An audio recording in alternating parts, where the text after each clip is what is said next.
کا تم تصور بھی نہیں کر سکتے تھے، تو یقیناً وہ کچھ ایسا بھی دے گا جسے پانے کا تم نے سوچا بھی نہ ہوگا۔ لوگ ٹوٹی ہوئی چیزیں پھینک دیتے ہیں، مگر خدا ٹوٹے ہوئے دل کو سب سے زیادہ پسند کرتا ہے، اتنا زیادہ کہ اس کے بدلے میں اپنی سب سے بڑی نعمت فردوس کی ابدی بادشاہی دینے کے لیے تیار ہے۔ مگر کیا کیجیے کہ آج لوگوں کے پاس ساری دینداری ہے، یہی ٹوٹا ہوا دل نہیں۔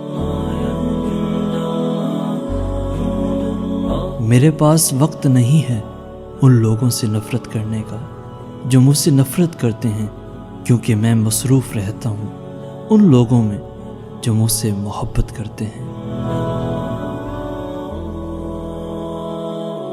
اللہ کو منانا اصل بات نہیں، کیونکہ اللہ اپنی قدرت اور شان سے خود کو منوا لیتا ہے، اصل بات تو اللہ کی مال لینے میں ہے۔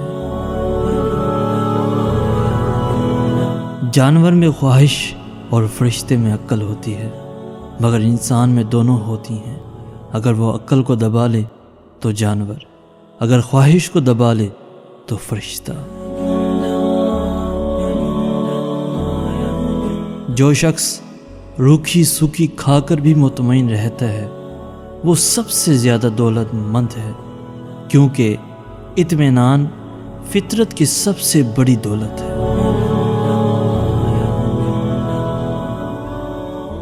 جو دکھ دے اسے چھوڑ دو، مگر جسے چھوڑ دو اسے دکھ نہ دو۔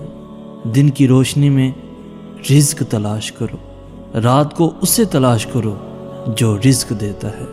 اگر تم اللہ کی عبادت نہیں کر سکتے تو گناہ کرنا چھوڑ دو۔ آسمان پر نگاہ ضرور رکھو، مگر یہ مت بھولو کہ پاؤں زمین پر ہی رکھے جاتے ہیں۔ ہم زندگی میں ضرور کامیاب ہوں گے اگر ہم ان نصیحتوں پر عمل کر لیں جو ہم دوسروں کو کرتے ہیں۔ خواہشوں سے نہیں گرتے پھل جھولی میں، وقت کی شاخ کو میرے دوست ہلانا ہوگا۔ کچھ نہیں ہوگا اندھیروں کو برا کہنے سے، اپنے حصے کا دیا خود ہی جلانا ہوگا، خود ہی جلانا ہوگا۔ جو اللہ کے دیے ہوئے رزق کو کافی سمجھے وہ زندگی میں کبھی کسی کا محتاج نہیں ہوگا۔ زندگی میں انسان کو ایک عادت ضرور سیکھ لینی چاہیے، جو چیز ہاتھ سے نکل جائے اسے بھول جانے کی عادت۔ یہ عادت بہت سی تکلیفوں سے بچا لیتی ہے۔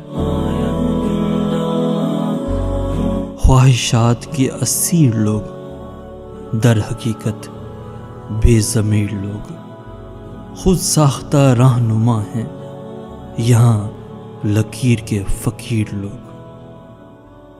حصول زر میں مبتلا، حصول زر میں مبتلا غریب بہت، امیر لوگ، امیر لوگ، امیر لوگ۔ انسان کتنا ہی خوش قسمت کیوں نہ ہو، کچھ خواہشیں ادھوری رہ ہی جاتی ہیں۔